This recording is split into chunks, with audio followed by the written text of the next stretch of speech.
Please उग्रवादी बोलने भी तो कभी खड़ा होगा, ये बता रहा हूँ। अपमान कर रहा संविधान का सत्ता के बलबूते से, आओ अपना देश बचा ले इतने महान झूठे से, इतने बड़े झूठे से। उग्रवादी सिरे ले रहे हैं, प्लीज उग्रवादी बोलने भी तो कभी खड़ा होगा, ये बता रहा हूँ। आपके दर्शकों से और अपने भारतवासियों से मैं एक ही संदेश दूंगा कि सबसे सारी बुराइयों की जड़ झूठ है, और अगर देश को झूठों से बचा लिया जाएगा तो देश आगे बढ़ जाएगा, जुमलाबाजों से बचा लिया जाएगा तो देश आगे बढ़ेगा। सबसे बड़ा पाप अगर है तो झूठ बोलना है, और झूठ बोलने वाले को अगर हम अपने कंधे पर अपने सर पर बिठाकर घुमाएं तो हम पाप का समर्थन कर रहे हैं, इस तरह की बात आएगी। और हम अपने भारतवासियों से यही चाहूंगा कि हर कोई अपनी हस्ती का निगाहबान बने, गम की तूफान में संगीन सी चट्टान बने, बाद में चाहे वो हिंदू या मुसलमान बने, पहले इंसान को लाजिम है कि इंसान बने। हम मानव बने, मानवता के तरफ चले, ममता के तरफ चले, मंदिर मस्जिद की बातों को छोड़ दें। जमीन आसमान सब में मोह है, मोह यानी ममता है, मोह यानी मोहब्बत है, नमन और नमाज में भी मोह है। इसलिए आइए हम मोह को बढ़ाएं, यानी मोह बढ़ाने का मतलब मोदी का मोह मत ले लीजिएगा। मोह का मतलब है कि आइए हम मोहब्बत बढ़ाएं, हम प्यार बढ़ाएं, प्यार का संदेश दें, और उसके बाद इस देश को और आगे बढ़ाने का काम करें। देश में विकास हो, केवल सबका साथ सबका विकास के नाम पर सबका विनाश करने वाले झूठे से देश को बचाने की आवश्यकता है। पहले तो आपके दर्शकों का अभिवादन करें, फिर आपसे आपके पूछे हुए प्रश्न के तरफ आए। देखिए, जब आदमी संसद भवन में चला जाता है तो वो संसद रह जाता है, वहाँ पार्टी पॉलिटिक्स के बजाय भारतीय सभ्यताओं के अनुकूल भारत के शासन को चलाने से लेकर, भारत की जनता की सेवा की भावनाओं से लेकर के, भारतीय सुरक्षा से लेकर के तमाम चीज़ों और विषयों पर चर्चा करने के लिए, भारतीय संविधान के सही पालन के लिए भारतीय संसद का निर्माण है। अब रह गया ये कि ये विशेष सत्र बुलाया गया, बगैर विषय का बुलाया गया और बगैर किसी अच्छे काम के समाप्त भी हो गया। आप पूछेंगे अच्छा काम तो महिला आरक्षण का हुआ, लेकिन मैं आपको एक बात बता दूं कि ये 2010 में ही आपको मालूम है कि राज्यसभा में पास हो गया था। इन्होंने एक बड़ा गजब नाम दे दिया इसका, नारी शक्ति बंधन अधिनियम। याद कीजिएगा, यह नाम इन्होंने दिया। अब मैं ये जानना चाहता हूं कि बंधन माने वंदना होता है, तो यहां तो नारी की वंदना की जाती है, वो भी शक्ति की। शक्ति तीन होती है, एक शक्ति होती है, एक दूसरा जो है धन शक्ति होती है, और तीसरा बल शक्ति होती है और ज्ञान शक्ति होती है। समझ लीजिएगा, तो हम बल शक्ति के लिए दुर्गा की पूजा करते हैं, धन शक्ति के लिए हम लक्ष्मी की पूजा करते हैं, और विद्या शक्ति के लिए हम सरस्वती की पूजा करते हैं। तो अब नारी बंधन बचा क्या है शक्ति के अंदर? अब ये नाम देखिए, एक बात कहूं कि कहीं न कहीं ऐसा जैसे किताब के अंदर पूरा पाठ पढ़ने से पहले शीर्षक को पढ़ने के बाद ही भावनाएं आ जाती हैं कि इसके अंदर क्या होगा। समझ लीजिए, तो जैसे ही किसी भी अधिनियम का, नियम का या कानून का नाम लिया जाए तो उससे उसके अभिप्राय झलक जाएं कि ये किस उद्देश्य से बनाया गया और इसके अंदर अभिप्राय क्या है। तो इन्होंने तो शक्ति बंधन अधिनियम बना दिया, आरक्षण नाम तो यहाँ है नहीं। अब रह गया ये नाम इन्होंने क्यों दिया, ये बड़ा टेक्निकल झंझट है। लेकिन आपके हम प्रश्न के तरफ आते हैं, जो आपने कहा कि नए सत्र में, नए सदन में, नए शुरुआत में ही और अपशब्द का जो है वर्णन किया गया। आपको एक चीज बता दूं, जब ये बन रहा था बिष्टा, याद कीजिएगा, और इसके ऊपर जो अशोक का यानी 3 मूर्ति लगाई जा रही थी शेर की, तो उस वक्त भी एक ने कहा था कि शेर की जो मूर्ति बनाई गई है वह मूर्ति हिंसात्मक दिखाई दे रही है, सभ्य नहीं दिखाई दे रही है। किसी ने उस पर ध्यान नहीं दिया, उग्र मुद्रा का उसका चित्र है, आज वो चीज वहां दिखाई दे रही है। तो जिन चीजों को सोचना चाहिए कि शुरुआत में ही उग्रता का प्रतीक अगर आपने सिंह को लगाया है तो यह उग्रता के अलावा दूसरा क्या होगा। अब आपको एक बात बताएं, आप हंसेंगे और सोचेंगे, इस देश में भारत जब से है, जैसे है, हम स्वतंत्र भारत में हैं।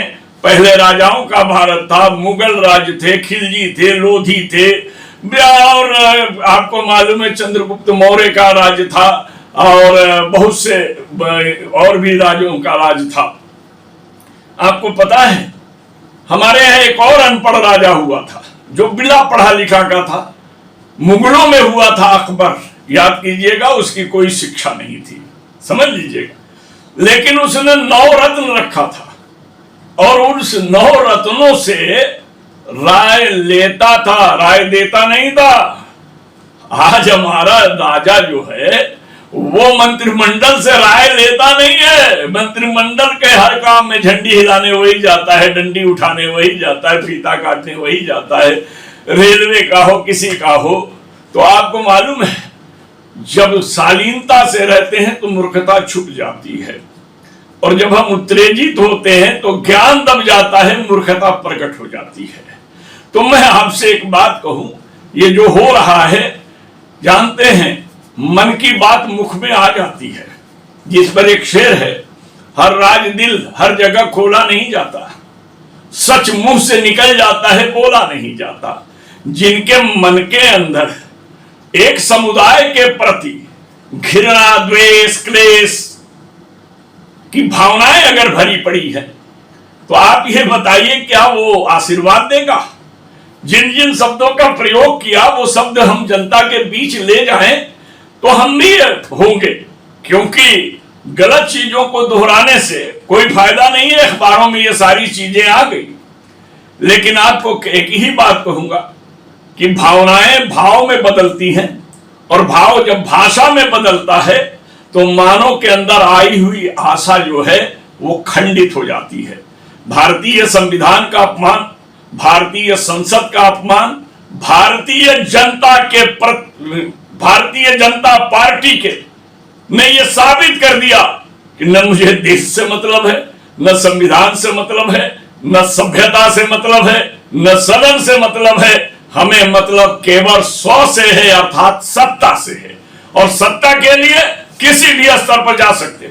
मैं एक बात साफ बताऊं, कोई भी आदमी अगर उग्र होकर के गलत बात कर रहा है तो उसे रोकने वाले भी लोग होते हैं, मगर वहां मुस्कुरा रहे थे। हाउस में बैठा हुआ कोई भी व्यक्ति ने यह नहीं कहा कि आप गलत कह रहे हैं, रुक जाओ। यहां तक कि पीठासीन पर बैठा हुआ अधिकारी ने भी नहीं बोला, यानी जिसको अध्यक्ष की कुर्सी पर जो बैठा था, यहां तक कि पार्टी ने भी कोई एक्शन नहीं लिया, लीपापोती कर रहे। तो मेरा यह मानना है कि यह सब सोची समझी साजिश के तहत हो रहा है।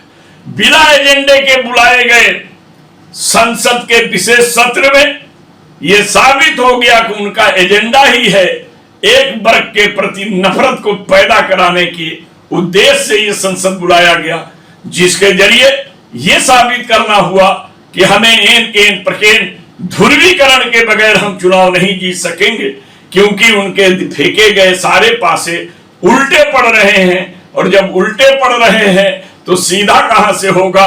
इसलिए उल्टे को जब और उल्टा करेंगे तो कहीं न कहीं सीधा हो जाएगा। विपक्ष द्वारा अपने गठबंधन का नाम इंडिया रखने से सत्ता पक्ष से विचलित हो गया है। इतनी नफरत हो गई है इंडिया शब्द से, क्या उसे इंडी कह रहे हैं या बाकी जगहों से इंडिया नाम हटाया जा रहा है, तो कहाँ कहाँ हटाएंगे। नोटों पर इंडिया है, पिक्चर का नाम मदर इंडिया है, ऐसे कई जगह इंडिया है। देखिए एक बात, आपको लोग कहते हैं ना कि जिससे नफरत करो उसका नाम जुबान से मिटा दो। समझ लीजिएगा, जगह से मिटाने की जरूरत नहीं है। घटना जब घट जाती है तो उस एरिया से गुजरिए तो वो जगह देखते ही घटना याद आ जाती है। अब इंडिया मिटाने लायक नहीं रह गया है कि ये चाहे तो मिटा देंगे या बटा देंगे। ये अब कितने साल तक की राजनीति में जिंदा रहने वाले हैं, राजनीति में। बाकी जिंदगी तो ईश्वर के हाथ में है, हम उस पर बहस नहीं कर सकते। जिस तरह की हवा चल रही है और जो चीज दिखाई दे रहा है, वो साबित कर रहा है कि अब इनके राजनीतिक जीवन के अंतिम दिन आ चुके हैं। राजनीतिक जीवन के अंतिम दिन आ चुके हैं और वो आने का मतलब ये है कि जब आदमी जानते हैं, हमारे भारत की सभ्यता रही है कि जब कोई आदमी कहीं से जाने लगता है तो प्यार भरा संदेश देकर जाता है, लेकिन जो बौखला जाता है जाने से वो कुछ भी बोल कर जाता है। और ये बौखलाया हुआ ज्ञानहीन बुद्धि विहीन आदमी है। अगर बुद्धि होती, देखिए देश जो है मन की बातों से नहीं चलता है, देश बुद्धि विवेक से चलता है, देश जो है साधनाओं से नहीं चलता है, देश साध्य बढ़ाने से चलता है, साधन बढ़ाने से चलता है, सुविधा देने से चलता है, लोगों के बारे में सोचने से चलता है। अब इसके बारे में बोला जाए तो बड़ा अलग होगा, लेकिन आज क्या है, आज देवों के देवता हो गए हैं और ऐसे देवता हो गए हैं कि अब पूछिए मत। हम तो अगर सच बोल दें तो जानते हैं कि सच बोल अगर देंगे तो बगावत होगी। आने वाला समय तो ये भी बता रहा है कि शायद आने वाले प्रधानमंत्री का जो यानी संसद का जब चुनाव होगा तो शायद भाजपा प्रधानमंत्री के चेहरे को भी बदलने के बारे में सोच रही है। ऐसे लक्षण आरएसएस के बयानों से लग रहे हैं, क्योंकि उनके अखबार भी ये बोल रहे हैं कि अब इनके जादुई चेहरा समाप्त हो गया है, इनके बल पर अब चुनाव नहीं जीता जा सकता है। तो शायद कोई साफ छवि के व्यक्ति को अब आगे लाने की बात चल रही है। इसलिए आपने देखा होगा संसद के अंदर बैठे हुए मोदी जी के चेहरे पर ऐसा लग रहा था कि अब क्या क्या है जानते हैं। बॉडी लैंग्वेज तो जो बताता है वो बताता ही है। आपने देखा फाइल लेके जा रहे हैं, फाइल खाली है, फोटो के और कैमरा में आया है। ये भी एक जाहिलियत का सबूत देता है कि आप ड्रामा कर रहे हैं, उसमें 4 कागज तक नहीं है कि आप बिल लेके जा रहे हैं कि क्या लेके जा रहे हैं। जाने दीजिए इन सारी बातों को, क्योंकि वो हमारे भारत के प्रधानमंत्री हैं। लेकिन भारत के प्रधानमंत्री को भारत के सभ्यता पर, भारत की संस्कृति के बारे में विचार करना चाहिए। जहां ये कहा गया है, शास्त्रों ने कहा है कि निंदक नियरे राखिए आंगन कुटी छवाए, बिन साबुन बिन जल के निर्मल करे स्वभाव। लोगों ने ये कहा कि दुश्मन भी अगर अपने पड़ोस में हो जाता है तो हमारे अंदर से सुधार पैदा होती है। गलतियां हम नहीं करते हैं कि दुश्मन हमारा मजाक उड़ाएगा। लेकिन यहां तो ये बात भी नहीं है। हमारे यहाँ तो सभ्यता है, गांधी जी के समाधि पर जाते हैं मगर गांधी जी के एक उद्देश्य को भी पूरा नहीं करते हैं। गांधी जी ने गाली का जवाब क्षमा से देने की बात कही। गांधी जी ने गले लगाने की बात कही। गांधी जी ने तो कहा था रघुपत राघव राजा राम सबको सन्मति दे भगवान। सन्मत का मतलब होता है सुबुद्धि देने की बात, एक मत पर आने की बात। और आपने देखा कि नारी शक्ति बंधन अधिनियम 454 वर्सेस 2 में गया। दो जो विरोध किए वो एमआईएम वाले थे, क्योंकि उनका कहना था, और उसमें एक अवैसी साहब है और एक हमारे यहाँ के जलील है। लेकिन अब वो किसके दो वोट नहीं गए वो एक अलग बात है। तो इतना बड़ा सम्मत के साथ जब पास हुआ तो भेदभाव की बात नहीं होनी चाहिए थी। और जिस आदमी ने कुंवर दानिश अली जो मेंबर ऑफ पार्लियामेंट हैं, वो क्या नाम है कि बीएसपी से जीते हैं, समझ रहे कि नहीं है, यानी आपको माने बहुजन समाज पार्टी से। तो इससे साबित, चाहे वो किसी पार्टी से जीते, संसद है, संसद के। और मेरा ये कहना है कि आप वहां अश्लील शब्दों के अलावा भी आपने धमकी दिया, बाहर देख लेंगे। देखिए, तो सबसे बड़ी बात यह है कि अब संसद ही गुंडा के चौराहे के गुंडों की तरह की भाषा का प्रयोग करेंगे तो हम भारत में सभ्य राज्य की निर्माण और सभ्यता का सपना देखें। ये हमारे लिए ऐसा लगेगा कि मुंगेरी लाल के सपने की तरह है। जैसा कि अभी आपने कहा कि भारतीय जनता पार्टी अगली बार सत्ता में आती है तो प्रधानमंत्री मोदी जी नहीं रहेंगे, ऐसा आरएसएस का चल रहा। तो आप ये मानते हैं क्या कि फिर विपक्ष ने जो इंडिया ग्रुप बनाया है पूरा 28 ग्रुप, तो क्या विपक्ष के चांसेस कम लग रहे हैं फिर आपको, क्योंकि आपकी भी पार्टी उसमें शामिल है? नहीं, हम देखिए एक चीज आपको बता दूं, जो चीज गर्भ में है उसका नामकरण करना ठीक नहीं लगता। समझ लीजिएगा, क्योंकि लड़का होगा तो पुत्र का नाम दिया जाएगा, लड़की होगी तो पुत्री वाला नाम दिया जाएगा। अभी चुनाव गर्भ में है, चुनाव के ये भी नहीं आ रहे हैं, और बहुत से विज्ञान भी है जिनके जरिए पता चल जाता है कि गर्भ में क्या है। मैं आपको आरएसएस के जो मुखपत्र है, ऑर्गेनाइजर है, समझ लीजिएगा, पांचजन्य है, इस तरह के जो अखबार हैं, उनके अंदर से आने वाली चीजों से यह साबित हो रही है कि आप प्रधानमंत्री बनने वाली बात मत कीजिए। प्रधानमंत्री के उम्मीदवार भी आरएसएस बदलने के मूड में है, मोदी को रखने के मूड में नहीं है, ऐसा प्रतीत हो रहा है। ये मैंने कहा। हम चुनाव के बारे में ये नहीं कहा, हमने तो आपको बहुत पहले कह दिया था, आप ही इंटरव्यू लिए थे कि 2024 में मोदी किसी भी हाल में देश के प्रधानमंत्री नहीं रहेंगे, तो मैं बोल चुका था। मानसून का जो विशेष सत्र ताबड़तोड़ में बुलाया गया था, तो उसमें तो महिला बिल को रख दिया गया और पास कर दिया गया, तो पहले सस्पेंस बना हुआ था कि क्या होने वाला है, तो आपने क्या अनुमान लगाया था, क्या हो सकता है? देखिए, हमको विशेष सत्र में 3 अनुमान थे। पहला तो हमने ये मान लिया था कि विशेष सत्र बुलाया जा रहा है भाजपा की बिगड़ी हुई छवि को सुधारने के लिए। भाजपा की छवि जो बिगड़ी है, मोदी की छवि बिगड़ी है, वो बिगड़ी है किसी और चीज से नहीं, झूठ बोलने से, समझ लीजिएगा, जुमलाबाजी से, जो वादा करना पूरा नहीं करने से जो छवि बिगड़ी है। तो मैंने सोचा कि हो सकता है कि ये सत्र बुला करके जो उसके छवि बिगड़ी है उसमें सुधार करने के लिए कोई फैसला लेगा। जैसे मुझे लगा कि इस छवि के द्वारा जो है आरक्षण की भावना तो आ गई थी, अखबारों में भी थी, हमारे अंदर भी आ गई थी कि लाया जाएगा, लेकिन मैंने ये रखा था कि जो राज्यसभा से पास है उसी बिल को थोड़ा सा लिफाफा बदल करके लाने का काम किया जाएगा, क्योंकि लोकसभा में वो बिल जो इस मुद्दे पर अटक गई थी, वो मुद्दा यही था ओबीसी और बाकी महिलाओं के आरक्षण का, कि भाई जो आरक्षण हो रहा है उसमें जातिगत आरक्षण भी होना चाहिए। इसी बात को लेकर के लालू, मुलायम और लोगों ने भी विरोध किया था, जिससे 2010 में ये बिल जो है लोकसभा के अंदर पास नहीं हो पाई। वरना महिला आरक्षण का किसी को विरोध नहीं था। विरोध उसमें यह था कि कहीं ऐसा ना हो कि केवल सवर्ण की महिलाएं जा पाए, ओबीसी की और पिछड़े वर्ग की महिलाओं के जाने का रास्ता खोला जाए, इसको लेकर के ये मामला था।